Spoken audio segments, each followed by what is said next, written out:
இன்னும் 24 மணித்தியாலங்களுக்குள் அல்லது 48 மணித்தியாலங்களுக்குள் உச்ச மோதல்கள் ஆரம்பிக்கப்பட போகின்றதா?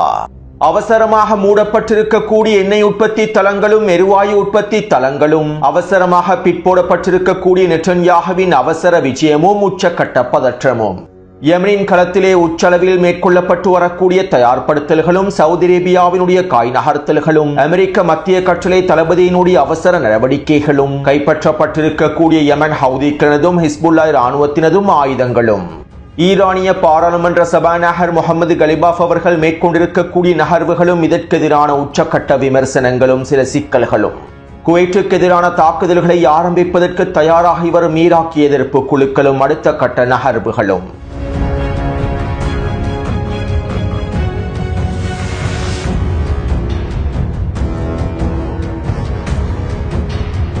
குர்திஸ்தான் பிரதேசத்தை இலக்கு வைத்து ஈரான் மேற்கொண்டு வரக்கூடிய உச்ச கொத்துகுண்டு தாக்குதல்கள் தொடர்பாகவும், அமெரிக்க தளங்களுக்கு எதிராக ஈரான் மேற்கொண்டிருக்கக்கூடிய தாக்குதல்கள் தொடர்பாகவும், ஏற்பட்டிருக்கக்கூடிய இழப்புகள் தொடர்பாகவும், இன்னும் பல யுத்தகலம் தொடர்பான பல முக்கியமான தகவல்களையும் இன்று மதியம் வெளியிட்டிருக்கக்கூடிய காணொலியில் குறிப்பிட்டுள்ளேன். மதியம் வெளியிட்ட காணொலியை பார்வையிடாதவர்கள் அவசரமாக கீழே இருக்கக்கூடிய லிங்கினை பயன்படுத்தி பார்வையிடுங்கள். குறித்த காணொலியை பார்வையிட்டதற்கு பின்பு இந்த காணொலியை பார்வையிடுங்கள். அப்போது தான் செய்திகளுடைய தொடர்ச்சியை உங்களுக்கு தெளிவாக புரிந்து கொள்ள முடியும். அத்தோடு நேற்றிரவு நடைபெற்ற ஊடக நேர்காணலின் போது லெபனானிய களம் தொடர்பாக அமெரிக்க ஊடகவியலாளர் டொனால்ட் ட்ரம்பிடம் கேள்விகளை எழுப்பியிருந்தார். இதற்கு டொனால்ட் ட்ரம்ப் இவ்வாறு பதில் வழங்கினார். தெற்கு லெபனான் மற்றும் சிரியாவினுடைய தெற்கு பிரதேசங்களில் இருந்து இஸ்ரேல் முழுமையாக வெளியேறினால் மிகவும் நன்றாக இருக்கும். இது தொடர்பாக நான் பிபியோடு பேச்சுவார்த்தைகளை மேற்கொண்டு வருகின்றேன். லெபனானிய களத்திலிருந்தும் சிரியாவில் இருந்தும் இஸ்ரேல் வெளியேறுவதே சிறந்ததாக அமைந்திருக்கும். கடந்த 3 வருடங்களாக இஸ்ரேல் மேற்கொள்ளக்கூடிய தாக்குதல்களினால் ஹிஸ்புல்லாவை நிராயுதபாணியாக்க முடியவில்லை.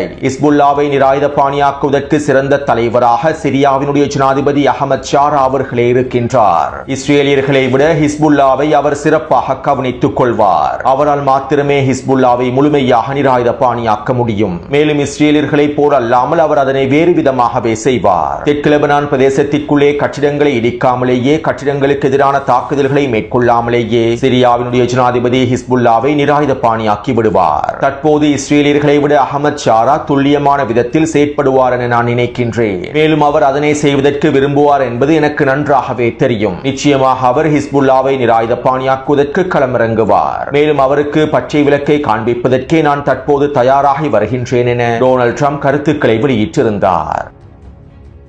லெபனானிய களத்திலே ஹிஸ்புல்லாவை நிராயுதபாணியாக்குவதற்கு தம்பி ஜூலானியை டொனால்ட் ட்ரம்ப் களமிறக்குவது தொடர்பாக முன்னைய காணொலிகளிலும் பல விடயங்களை நான் குறிப்பிட்டிருந்தேன். தம்பி ஜூலானியும் அவருடைய தக்ஃபீரி அரசாங்கமும் நாங்கள் லெபனானினுடைய விடயத்தில் தலையிடப் போவதில்லை, ஹிஸ்புல்லாவுக்கு எதிராக களமிறங்கப் போவதில்லை என வெளிப்படையாக அறிவித்தாலும் அப்பா டொனால்ட் ட்ரம்பினுடைய கோரிக்கைகளை அவர்கள் முழுமையாக நடைமுறைப்படுத்துவார்கள். ஹிஸ்புல்லா இராணுவத்திற்கு எதிராக களமிறங்குவதற்கான காய் நகர்த்தல்களை தம்பி ஜூலானியின் தக்ஃபீரி படைகள் மறைமுகமாக மேற்கொண்டு வருகின்றார்கள் என்பதும் களத்திலிருந்து பெற்றிருக்கக்கூடிய மிக முக்கியமான தகவல்களாகும். ஈராக்கில் இருக்கக்கூடிய எதிர்ப்பு குழுக்களை அவசரமாக நிராயுதபாணியாக்குவதற்கான வேலை திட்டங்களையும் டொனால்ட் ட்ரம்பினுடைய நிர்வாகம் மேற்கொண்டு வருவதற்கான மிக முக்கியமான காரணமே இதுதான். தம்பி ஜூலானி ஹிஸ்புல்லாவுக்கு எதிராக களமிறங்கினால் ஈராக்கிய எதிர்ப்பு குழுக்கள் சிரியாவுக்கு எதிராக களமிறங்க கூடாது என்பதற்காகவே இந்த வேலை திட்டங்களையும் டொனால்ட் ட்ரம்பினுடைய நிர்வாகம் மேற்கொண்டு வருகின்றது.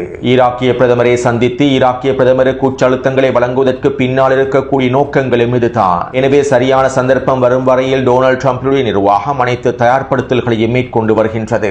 லெபனானிய களத்திலே ஹிஸ்புல்லா இராணுவத்திற்கு எதிராக களமிறங்கி ஒரு மிகப்பெரிய பிரிவினைவாத போரை ஆரம்பித்து ஹிஸ்புல்லாவை முடிவுக்கு கொண்டு வருவதற்காக தம்பி ஜூலானியையும் அவருடைய தக்ஃபீரி பயங்கரவாத படைக்குழுக்களையும் களமிறக்குவதற்கே திட்டமிட்டுள்ளார்கள். அத்தோடு அமெரிக்காவினுடைய இந்த சூழ்ச்சி திட்டங்கள் நிச்சயமாக தோல்வியிலேயே முடிவடையும். ஒருவேளை தம்பி ஜூலானியினுடைய ஆட்சியை முடிவுக்கு கொண்டு வரப்படுவதற்கும் இது மிக முக்கியமான காரணியாகவும் மாறிவிடலாம். ஒரு புறம் சிரியாவின் களத்திலே தம்பி ஜூலானின் நண்பன் சுஃபியான் வளர்ந்து வருகின்றான். சுஃபியானினுடைய ஆதிக்கம் தம்பி ஜூலானியின் தக்ஃபீரி படைக்குழுக்களிலேயே அதிகரித்து விட்டது. சிரியாவின் களத்திலே சுஃபியானின் தலைமையில் ISIS பயங்கரவாதிகள் தீவிரமாக செயற்பட்டு வருகின்றார்கள். தம்பி ஜூலானிற்கும் சுஃபியானுக்கும் இடையிலான அதிகார மோதலானது உச்சக்கட்டத்தை நோக்கி நகர்ந்து கொண்டிருக்கின்றது. இப்படியான நிலைமையில் ஹிஸ்புல்லா இராணுவத்திற்கு எதிராக ஒட்டுமொத்த தக்ஃபீரி படைக்குழுக்களும் களமிறங்கினால் அது நிச்சயமாக சிரியாவினுடைய களத்திலும் பேரிழப்புகளை ஏற்படுத்தும். மேலும் இந்த சந்தர்ப்பத்தில் ஈராக் எதிர்ப்பு குழுக்களும் சிரியாவினுடைய கிழக்கெல்லை பிரதேசத்தினூடாக தரைவழி தாக்குதல்களையும் ஆரம்பிப்பார்கள்.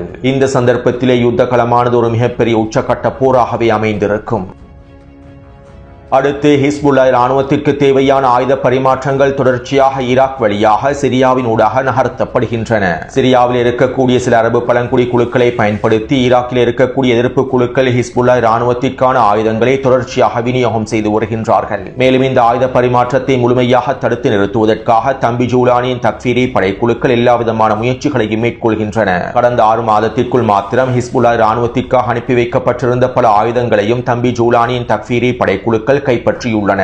லெபனான் சிரிய எல்லை பிரதேசத்தினூடாக நகர்த்தப்பட இருந்த பல ஆயுதங்களும் கைப்பற்றப்பட்டுள்ளன. இதைத் தொடர்ந்து ஈராக்கிய எதிர்ப்பு குழுக்கள் ஹிஸ்புல்லா இராணுவத்திற்கு ஆயுதங்களை வேறு விதமாக பரிமாற்றினார்கள். இப்படியான நிலைமையிலேயே தற்போது ஹிஸ்புல்லா இராணுவத்திற்கு அனுப்பி வைக்கப்பட்டிருந்த பெருந்தொகையான ஃபைபர் ஆப்டிக் ட்ரோன்களும் கவசஎதிர்ப்பு ஏவுகணைகளும் மிக முக்கியமான ஆயுதங்களும் இராணுவ தளவாடங்களும் சிரியாவினுடைய தம்பி ஜூலானியின் தக்ஃபீரி படைக்குழுக்களினால் கைப்பற்றப்பட்டுள்ளன.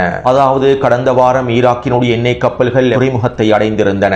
இதன்போது ஈராக் எதிர்ப்பு குழுக்கள் குறித்த எண்ணெய் கப்பலுக்குள்ளேயே இந்த ஆயுதங்களை மறைமுகமாக கடத்தியிருந்தார்கள். ஹிஸ்புல்லா இராணுவத்திற்கு கிடைக்கச் செய்யும் வகையில் அனைத்து விதமான வேலை திட்டங்களையும் ஏற்பாடுகளையும் மேற்கொண்டிருந்தார்கள். இருப்பினும் இந்த எண்ணெய் கப்பலுக்குள்ளே ரகசியமாக வைக்கப்பட்டிருந்த ஹிஸ்புல்லா இராணுவத்திற்கு சொந்தமான ஆயுதங்கள் தற்போது ஜூலானியின் படைக்குழுக்களினால் கைப்பற்றப்பட்டுள்ளன. இவை தொடர்பான புகைப்படங்களை நான் டெலிகிராம் சேனலில் பதிவிட்டுள்ளேன். இஸ்ரேலிய ஆக்கிரமிப்புக்கு எதிராக ஹிஸ்புல்லா இராணுவத்தினர் ஃபைபர் ஆப்டிக் ட்ரோன் தாக்குதல்களை வீரியமாக மேற்கொண்டிருந்தார்கள். யுத்த காலத்திலே ஹிஸ்புல்லா இராணுவத்தினர் பயன்படுத்திய ஃபைபர் ஆப்டிக் ட்ரோன்கள் மிகப்பெரிய தாக்கத்தை ஏற்படுத்தி இருந்தன. இப்படியான நிலைமையிலேயே நூற்றுக்கணக்கான ஃபைபர் ஆப்டிக் ட்ரோன்களை ஈராக்கிய எதிர்ப்பு குழுக்கள் ஹிஸ்புல்லா இராணுவத்திற்கு நகர்த்தி இருந்தார்கள். இந்த ஃபைபர் ஆப்டிக் ட்ரோன்களே தம்பி ஜூலானியின் தக்ஃபீரி படைக்குழுக்களினால் தற்போது கைப்பற்றப்பட்டுள்ளன. இஸ்ரேலிய ஆக்கிரமிப்புக்கு எதிராக ஹிஸ்புல்லா இராணுவத்தின் தாக்குதல்களை பலவீனப்படுத்தும் நோக்கத்தோடு தம்பி ஜூலானியினுடைய தக்ஃபீரி அரசாங்கம் இவ்வாறான வேலை திட்டங்களை மேற்கொண்டு வருகின்றது. மேலும் கைப்பற்றப்பட்டிருக்கக்கூடிய ஹிஸ்புல்லாவினுடைய ஆயுதங்களை தம்பி ஜூலானியின் தக்ஃபீரி அரசாங்கம் அமெரிக்க இராணுவத்திடம் ஒப்படைத்து வருவதாகவும் தெரிவிக்கப்படுகின்றது. அடுத்து ரோம் நகரிலே லெபனானுக்கும் இஸ்ரேலிய ஆக்கிரமிப்புக்கும் இடையிலே அடுத்த கட்ட பேச்சுவார்த்தைகள் வெற்றிகரமாக முடிவடைந்திருப்பதாக லெபனானிய ஊடகங்கள் தெரிவித்துள்ளன. மேலும் இதற்கமைவாக தெற்கு லெபனான் பிரதேசத்திலே 2 சோதனை கிராமங்களில் ஹிஸ்புல்லாவை நிராயுதபாணியாக்குவதற்கான வேலை திட்டங்கள் ஆரம்பிக்கப்பட்டிருப்பதாகவும் தெரிவிக்கப்படுகின்றது. அத்தோடு குறித்த பேச்சுவார்த்தைகள் தொடர்பாக லெபனானினுடைய அடிமை ஜனாதிபதி ஜோசப் பவுன் இவ்வாறு தெரிவித்தார். நாங்கள் ரோமிலே மேற்கொண்ட பேச்சுவார்த்தைகள் சிறப்பான விளைவுகளை ஏற்படுத்தியுள்ளன. நாங்கள் பேச்சுவார்த்தையின் போது வடிவமைத்திருக்கக்கூடிய வேலை திட்டங்கள் நிச்சயமாக களத்திலே பல விளைவுகளை ஏற்படுத்தும். தெற்கு லெபனான் பிரதேசத்திலே நாங்கள் விதித்திருக்கக்கூடிய புதிய கட்டமைப்பு சூத்திரம் நிச்சயமாக பல பலன்களை தரப்போகின்றது. அமெரிக்காவும் எங்களுடைய கோரிக்கைகளுக்கு செவிசாய்க்க துவங்கியுள்ளது. லெபனான் விவகாரம் தற்போது அமெரிக்க அதிபருடைய மேசையில் இருக்கின்றது. எங்களுடைய இலக்குகள் தெளிவானவை. இஸ்ரேலுடனான நேரடியான பேச்சுவார்த்தைகள் மூலமாகவும் இந்த ஒப்பந்தத்தின் அடுத்த கட்டத்தின் மூலமாகவும் நிச்சயமாக நாங்கள் வெற்றி இலக்குகளை அடைந்து கொள்வோம் என முட்டாள் அடிமை ஜனாதிபதி ஜோசப் பவுன் கருத்துக்களை வெளியிட்டுள்ளார். அத்தோடு இஸ்ரேலிய ஆக்கிரமிப்புக்கு எதிராக ஹிஸ்புல்லா இராணுவத்தினர் அடுத்த கட்ட தாக்குதல்களை ஆரம்பிப்பதற்கு முழுமையாக தயாராகி வருவதாக தகவல்கள் வெளியாகியுள்ளன. மத்திய கிழக்கு போரானது சூடு பிடித்திருக்கக்கூடிய நிலைமையில் ஈரானுக்கு எதிரான அடுத்த கட்ட தாக்குதல்கள் ஆரம்பிக்கப்பட்டிருக்கக்கூடிய நிலைமையில் இஸ்ரேலிய ஆக்கிரமிப்பின் வடக்கு பிரதேசத்தை இலக்கு வைத்து உச்ச தாக்குதல்களை மேற்கொள்வதற்கும் டெல் அவீவுக்கு எதிரான உச்ச தாக்குதல்களை மேற்கொள்வதற்கும் ஹிஸ்புல்லா இராணுவத்தினர் தயாராகி வருவதாகவே தகவல்கள் வெளியாகியுள்ளன. இஸ்ரேலிய ஆக்கிரமிப்புக்கு எதிரான போரை விரிவாக்குவதன் மூலமாகவே லெபனான் அரசாங்கத்திற்கும் இஸ்ரேலிய ஆக்கிரமிப்புக்கும் இடையிலான ஒப்பந்தத்தை முறிக்க முடியும் என்றும் இதற்கமைவாகவே ஹிஸ்புல்லா இராணுவத்தினர் தற்போது காய்நகர்த்தல்களை மேற்கொண்டு அனைத்து விதமான உச்ச தயார்படுத்தல்களையும் மேற்கொண்டு வருவதாக தெரிவிக்கப்படுகின்றது. அத்தோடு ஈரானினுடைய அனுமதி வழங்கப்படும் வரையிலேயே ஹிஸ்புல்லா இராணுவத்தினர் தாக்குதல்களை ஆரம்பிப்பதற்காக காத்திருப்பதாகவும் சரியான நேரத்தில் ஈரான் சமிஞ்ஞைகளை வழங்கியதும் ஹிஸ்புல்லா இராணுவத்தினர் உச்ச தாக்குதல்களை ஆரம்பித்து விடுவார்கள் என்றும் லெபனானிய ஆய்வாளர்கள் தெரிவித்துள்ளார்கள். அடுத்து நேற்றைய தினம் ஈரானிலிருந்து யமன் ஹவுதிகளுக்கான ஆயுதங்களை நகர்த்தக்கூடிய வேலை திட்டம் ஒன்று நடைபெற்றுள்ளது. சில மீன்பிடி படகுகள் மூலமாக குறித்த ஆயுதங்கள் யமன் ஹவுதிகளுக்காக நகர்த்தப்பட்டுள்ளன. இருப்பினும் இந்த ஈரானிய ஆயுதங்களை யமன் ஹவுதிகளுக்காக கொண்டு சென்ற ஒரு சில மீன்பிடி படகுகள் யமனின் தெற்கு பிரதேசத்தில் இருக்கக்கூடிய சவுதி அரேபிய கூட்டுப்படைகளாலும் முன்னாள் ஐக்கிய அரபு அமீரக கூட்டுப்படை அதிகாரிகளாலும் கைப்பற்றப்பட்டுள்ளன. அதாவது யமனினுடைய தெற்கு பிரதேசத்தில் இருக்கக்கூடிய சவுதி அரேபியாவின் மிக முக்கியமான கூட்டுப்படையான சதர்ன் ஜயன்ட் பிரிகேட் படைப்பிரிவு பிரிவானது இந்த ஆயுதங்களை கைப்பற்றியுள்ளது. அத்தோடு யமன் ஹவுதிகளுக்கு எதிராக சவுதி அரேபியாவினுடைய கூட்டுப்படைகள் உச்சக்கட்ட தயார்படுத்தல்களை அறிவித்துள்ளார்கள். யமனின் மத்திய பிரதேசமான ஹதர்மௌத்தினுடைய மேற்கு பகுதியிலே இருக்கக்கூடிய அல் அபர் பிரதேசமானது சவுதி அரேபிய கூட்டுப்படைகளுடைய மிக முக்கியமான தளமாக காணப்படுகின்றது. குறித்த வரைபடத்தில் மஞ்சள் நிற வளையத்தினால் காண்பிக்கப்பட்டிருக்கக்கூடிய பிரதேசமே அல் அபர் பிரதேசமாகும். மேலும் இந்த பிரதேசத்திலே சவுதி அரேபியாவினுடைய கூட்டுப்படையான HSF கூட்டுப்படைகள் காணப்படுகின்றன. மேலும் நேற்றைய தினம் சவுதி அரேபியாவினுடைய இந்த HSF கூட்டுப்படைகள் இலக்கம் மாறினால் குறிப்பிடப்பட்டிருக்கக்கூடிய ரய்யான் பிரதேசத்தை நோக்கி நகர்ந்துள்ளார்கள். யமன் ஹவுதிகளுக்கு எதிரான தரைவழி தாக்குதல்களை மேற்கொள்வதற்காகவே அதிகளவான படைப்பிரிவுகள் குறித்த பிரதேசத்தை நோக்கி நகர்ந்துள்ளன. அத்தோடு இந்த கூட்டுப்படையிலே சவுதி அரேபியாவினுடைய தளபதிகளும் அதிகாரிகளும் இருப்பதாகவும் சவுதி அரேபியாவினுடைய பல கூலிப்படைகளும் இருப்பதாகவும் தெரிவிக்கப்படுகின்றது. அத்தோடு நேற்றிரவு சவுதி அரேபியாவின் தலைநகரில் விசேட ரகசிய கூட்டங்கள் நடைபெற்றிருப்பதாகவும் யமன் ஹவுதிகளுக்கு எதிரான அடுத்த கட்ட தரைவழி தாக்குதல்கள் தொடர்பாக இராணுவ கூட்டங்கள் நடைபெற்றிருப்பதாகவும் தகவல்கள் கசிவடைந்துள்ளன. மேலும் இதைத் தொடர்ந்து அமெரிக்க மத்திய கட்டளை தளபதி பிராட் கூப்பர் சவுதி அரேபியாவுடைய பாதுகாப்பு அமைச்சரோடு தொடர்புகளை ஏற்படுத்தி இருப்பதாகவும் கடந்த 24 மணித்தியாலங்களுக்குள் இரு தரப்பினருக்கும் இடையில் அதிகளவான தொலைபேசி உரையாடல்கள் நடைபெற்றிருப்பதாகவும் தெரிவிக்கப்படுகின்றது. யமன் ஹவுதிகளுக்கு எதிரான தாக்குதல்களை ஆரம்பிப்பது தொடர்பாகவே அமெரிக்க மத்திய கட்டளை தளபதியும் சவுதி அரேபியாவுடைய பாதுகாப்பு அமைச்சரும் கலந்துரையாடல்களை மேற்கொண்டுள்ளார்கள். மேலும் இவை அனைத்தும் யமனினுடைய களத்திலே உச்ச மோதல்கள் ஆரம்பிக்கப்பட போவதனை உறுதிப்படுத்தியுள்ளன. இப்படியான நிலைமையில் அமெரிக்கா சவுதி அரேபியாவுக்கு தேவையான $2 பில்லியன் பெறுமதி அளவிலான ஆயுதங்களையும் வெடிகுண்டுகளையும் அவசரமாக அனுப்பி வைத்துள்ளது. கடந்த மாதமே குறித்த ஆயுதங்களை வழங்குவதற்கான முன்மொழிவுகள் முன்வைக்கப்பட்டிருந்தன. இதற்கமைவாக 20,000க்கும் அதிகமான துல்லியமான தாக்குதல்களை மேற்கொள்ளக்கூடிய வெடிகுண்டுகள் தற்போது சவுதி அரேபியாவுக்கு அனுப்பி வைக்கப்பட்டுள்ளன. இஸ்ரேலிய ஆக்கிரமிப்பு காசாவிலே பலஸ்தீனிய மக்களை இலக்கு வைத்து தாக்குதல்களை மேற்கொள்வதற்காக பயன்படுத்திய அதே பங்கபஸ்ட் வெடிகுண்டுகளையே துல்லியமான தாக்குதல்களை மேற்கொள்வதற்காக பயன்படுத்தக்கூடிய குண்டுகளை தற்போது அமெரிக்கா சவுதி அரேபியாவுக்கு அனுப்பி வைத்துள்ளது. இந்த குண்டுகள் அனைத்தும் யமன் மக்களுக்கு எதிராகவே பயன்படுத்தப்பட போகின்றன. யமன் மக்களுக்கு எதிராகவும் யமன் ஹவுதி ராணுவத்திற்கு எதிராகவும் உச்ச வான்வழி தாக்குதல்களை மேற்கொள்வதற்காகவே அமெரிக்கா அவசரமாக இந்த குண்டுகளை சவுதி அரேபியாவுக்கு அனுப்பி வைத்துள்ளது. அடுத்து ஈராக்கில் இருக்கக்கூடிய எதிர்ப்பு குழுக்கள் அவசர அறிக்கை ஒன்றை வெளியிட்டுள்ளார்கள். ஈரானுடைய உள்கட்டமைப்புகளை இலக்கு வைத்து உச்ச தாக்குதல்களை அமெரிக்கா மேற்கொண்டால் நாங்கள் இந்த போரிலே நேரடியாக களமிறங்குவோம். ஈரானுக்கு எதிரான தாக்குதல்களிலே தற்போதைய குவைத்தினுடைய ஆளும் அரசாங்கம் மிக முக்கியமான பங்கை வகிக்கின்றது. மேலும் குவைத்தினுடைய அரசாங்கம் சிவப்பு கோடுகளை தாண்டி செயற்படுகின்றது. இதனால் குவைத்தினுடைய அரசாங்கத்திற்கு ஒரு முடிவு கட்ட வேண்டும். குவைத்தினுடைய ஆக்கிரமிப்பாளர்களுக்கு ஒரு முடிவு கட்ட வேண்டும். இதற்கமைவாக நாங்கள் குவைத்தை இலக்கு வைத்து உச்ச தாக்குதல்களை மேற்கொள்வதற்கு தயாராகிவிட்டோம். மேலும் ஈரானுடைய உள்கட்டமைப்புகளை இலக்கு வைத்து தாக்குதல்கள் மேற்கொள்ளப்பட்டால் பிராந்தியத்திலே இருக்கக்கூடிய அனைத்து நாடுகளுக்கு எதிராகவும் நாங்கள் தாக்குதல்களை மேற்கொள்வோம். அவர்களுடைய உள்கட்டமைப்புகளை இலக்கு வைத்து உச்ச தாக்குதல்களை மேற்கொள்வோம் என ஈராக்கிய எதிர்ப்பு குழுக்கள் அறிவித்துள்ளார்கள்.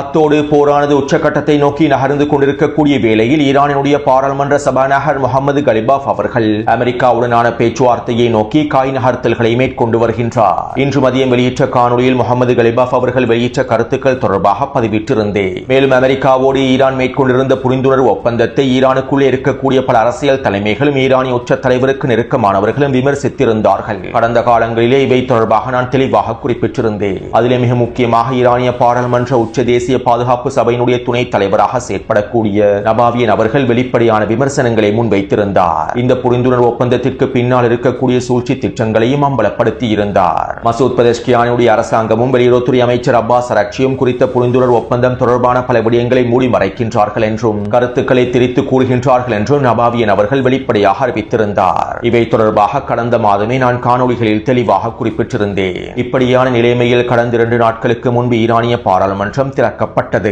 மேலும் ஈரானிய பாராளுமன்றம் திறக்கப்பட்டது முகமது கலிபாஃப் அவர்கள் நபாவியன் அவர்களை பதவியிலிருந்து நீக்கியுள்ளார். உச்ச தேசிய பாதுகாப்பு சபையினுடைய துணைத் தலைவர் பதவியிலிருந்து முழுமையாக அவரை நீக்கியுள்ளார். அது மட்டுமல்லாமல் உச்ச பாதுகாப்பு சபையினுடைய ஊடக பேச்சாளராக இருக்கக்கூடிய இப்ராஹிம் ரசாய் அவர்களும் குறித்த புரிந்துணர்வு ஒப்பந்தத்திற்கு எதிரான கடுமையான விமர்சனங்களை முன்வைத்திருந்தார். தற்போது முகமது கலிபாஃப் அவர்கள் இப்ராஹிம் ரசாய் அவர்களையும் பதவியிலிருந்து நீக்கியுள்ளார். அது மட்டுமல்லாமல் உச்ச தேசிய பாதுகாப்பு சபையினுடைய தலைவராக இருக்கக்கூடிய இப்ராஹிம் அசீசி தலைவர்களையும் பதவியிலிருந்து நீக்குவதற்காக பல சூழ்ச்சி திட்டங்களையும் முகமது கலிபாஃப் அவர்கள் மேற்கொண்டுள்ளார். இருப்பினும் அவரை பதவியிலிருந்து விலக்குவதற்காக மேற்கொள்ளப்பட்ட வாக்கெடுப்பின் போது குறித்த வாக்கெடுப்பானது தோல்வியடைந்துள்ளது. இதனால் உச்ச தேசிய பாதுகாப்பு சபையினுடைய தலைவராக செயற்படக்கூடிய இப்ராஹிம் அசிசி அவர்களுடைய பதவியானது நீக்கப்படவில்லை. சீர்திருத்த அரசாங்கம் என்று கூறிக்கொள்ளக்கூடிய மசூத் பெதஷ்கியானுடைய அரசாங்கம் குறித்த வாக்கெடுப்பிலே தோல்வியடைந்திருந்தது.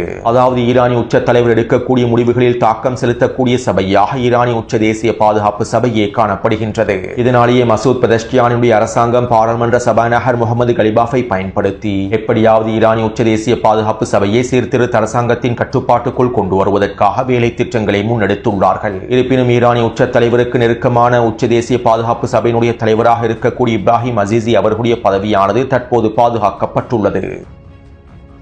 அத்தோடு ஈரானிய அரசியல் களத்திலே தற்போது ஏற்பட்டிருக்கக்கூடிய நிலைமைகள் தொடர்பாக ஈரானிய ஆய்வாளர் ஒருவர் இவ்வாறு தெரிவித்துள்ளார். தற்போது ஈரானிய பாராளுமன்ற சபாநாயகர் முகமது கலிபாஃப் அவர்கள் ஈரானின் ஃபதா ஏவுகணையை விட வேகமாக விலக்கூடிய நபராக மாறிவிட்டார். புரிந்துணர்வு ஒப்பந்தத்தை முடிப்பதற்காகவே பாராளுமன்றத்தையும் அவர் திறக்கவில்லை. பாராளுமன்றம் திறக்கப்பட்டால் குறித்த புரிந்துணர்வு ஒப்பந்தம் தொடர்பான விவாதங்கள் மேற்கொள்ளப்படும். இதனாலேயே குறித்த புரிந்துணர்வு ஒப்பந்தத்தை நடைமுறைப்படுத்துவதற்காக அவர் பாராளுமன்றத்தையும் திறக்கவில்லை. இருப்பினும் பல அழுத்தங்களுக்கு மத்தியில் பாராளுமன்றம் திறக்கப்பட்டது. பாராளுமன்றம் திறக்கப்பட்டதும் குறித்த புரிந்துணர்வு ஒப்பந்தத்தை நீக்குவதற்கான முன்மொழிவுகள் முன்வைக்கப்பட்டன. இருப்பினும் இந்த முன்மொழிவுகளுக்கு அமைவாக பாராளுமன்ற சபாநாயகர் முகமது கலிபாஃப் குறித்த புரிந்துணர்வு ஒப்பந்தத்தை உத்தியோகபூர்வமாக ரத்து செய்து விட்டோம் என்றும் அறிவிக்கவில்லை. அவ்வாறு அவர் அறிவித்தால் அவருடைய தோல்வியை ஒப்புக்கொண்டு விட வேண்டும். இதனால் தான் அமெரிக்காவுடனான ஒப்பந்தத்தை ரத்து செய்வது தொடர்பான உத்தியோகபூர்வமான அறிவிப்புகளை அவர் இன்னும் வெளியிடவில்லை. மேலும் தற்போது நிலைமைகள் முகமது கலிபாஃபினுடைய நிலைமைகளை வெளிக்கொண்டு வந்துள்ளன. மேலும் அவர் ஈரானிய அரசியல் களத்திலும் ஈரானிய மக்கள் மத்தியிலும் வேகமாக சரிந்து வருகின்றார். இதற்கு பிறகு மசூத் பெதஷ்கியானுடைய செல்வாக்கு ஈரானிய அரசியல் களத்தில் நிலைத்திருக்காது. அமெரிக்காவுடனான அடுத்த கட்ட போரை யாராலும் தடுத்து நிறுத்தவே முடியாது. ஈரானிய உச்ச தலைவரும் ஈரானிய IRGC ராணுவமும் அனைத்திற்கும் உறுதியாக தயாராகவே இருக்கின்றார்கள். மேலும் விரைவில் முகமது கலிபாஃப் முழுமையாக பின்வாங்கி விடுவார் என குறித்த ராணுவ ஆய்வாளர் தெரிவித்துள்ளார். அடுத்து இன்று காலையிலிருந்து ஈரான் தொடர்ச்சியான தாக்குதல்களை மேற்கொண்டு வருகின்றது. ஜோர்டானுக்கு எதிராகவும் குவைற்றுக்கு எதிராகவும் பஹ்ரைனுக்கு எதிராகவும் தாக்குதல்களை மேற்கொண்டு வருகின்றது. மேலும் குறித்த தாக்குதல் தொடர்பான முழுமையான இழப்புகள் இன்னும் வெளிப்படுத்தப்படவில்லை. அத்தோடு இன்று மதியம் குவைற்றிலே மேற்கொண்டிருக்கக்கூடிய தாக்குதல்களில் கிட்டத்தட்ட 4 வெடிப்புகள் பதிவாக இருப்பதாகவும் பஹ்ரைனில் 2 வெடிப்புகளும் ஜோர்டானில் 1 வெடிப்பும் பதிவாக இருப்பதாகவும் தெரிவிக்கப்படுகின்றது. அத்தோடு ஓமானின் டுக்கும் துறைமுகத்தை இலக்கு வைத்து மேற்கொள்ளப்பட்டிருக்கக்கூடிய தாக்குதல்கள் தொடர்பான மேலதிக தகவல்களும் இழப்புகளும் தற்போது வெளியாகியுள்ளன. அதாவது குறித்த துறைமுகத்திற்கு அருகாமையில் இருக்கக்கூடிய ஓமானின் கிரவுன் பிளாசா என்கின்ற மிகப்பெரிய ஹோட்டலை இலக்கு வைத்தும் ஈரான் தாக்குதல்களை மேற்கொண்டுள்ளது. குறித்த ஹோட்டலில் தான் அமெரிக்க அதிகாரிகளும் சிப்பாய்களும் தங்கியிருந்துள்ளார்கள். இவர்களை அளிக்கும் நோக்கத்தோடே குறித்த ஹோட்டலை இலக்கு வைத்து ஈரான் தாக்குதல்களை மேற்கொண்டுள்ளது.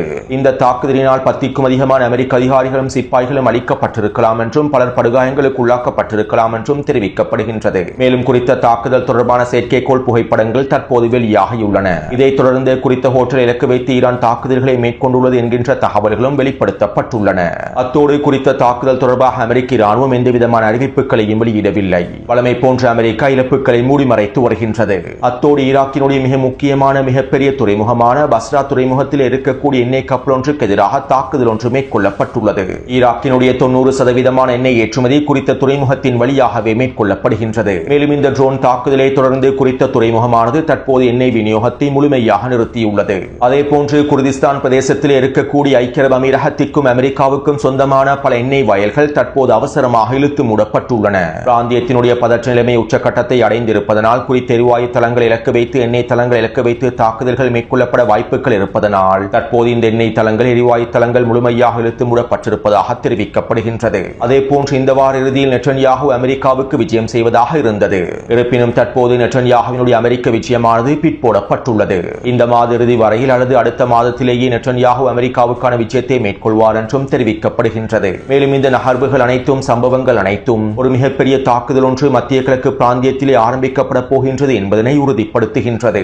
இன்னும் 24 மணித்தியாலங்களுக்குள்ளோ அல்லது இன்னும் 48 மணித்தியாலங்களுக்குள்ளோ மிகப்பெரிய மோதல்கள் ஆரம்பிக்கப்பட போகின்றது என்பதற்கான அறிகுறிகளை காண்பிக்கின்றன. அத்தோடு இந்த காணொலி தொடர்பான கருத்துக்களை பதிவிடுங்கள். தொடர்ந்தும் என்னுடன் இணைந்திருங்கள்.